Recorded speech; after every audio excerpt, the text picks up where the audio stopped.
आही सबके ले जाए। आओ माहौल की चेंज करें, कुछ लोग देख के दुनिया में चले।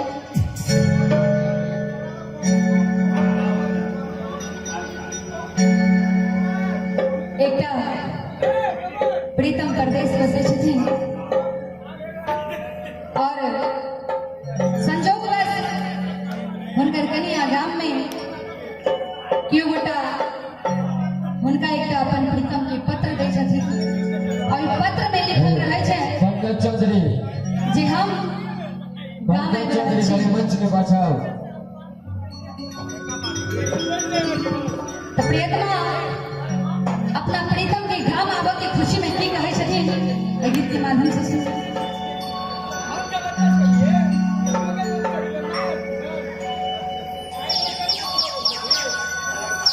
भेटल जे चिट्ठी हम पढ़लहुँ ध्यान आबै छी गाम जाए भूललहुँ गुमान हे भेटल जे चिट्ठी हम पढ़लहुँ ध्यान आबै छी गाम जाए भूललहुँ गुमान हे कसमस तन आंगी मसल गेलै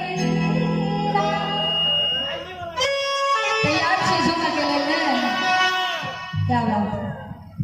हे कसमस तन आंगी मसल गेलै एक बार कर दोनों हाथ उठाकर और ताली बजाकर हे पिया डारे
हे दाई के दाई बेस में बस हो गए बस हो गए हाथ उठा कर हे दाई के दाई बेस में की काट लिए जाय के छले अंगना दलान चल गलिए कर दई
हे गम कई छल कोना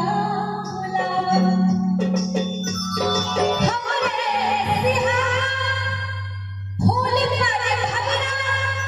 नाचे छल पीलो सरावा हे नाचे छल पीलो सरावा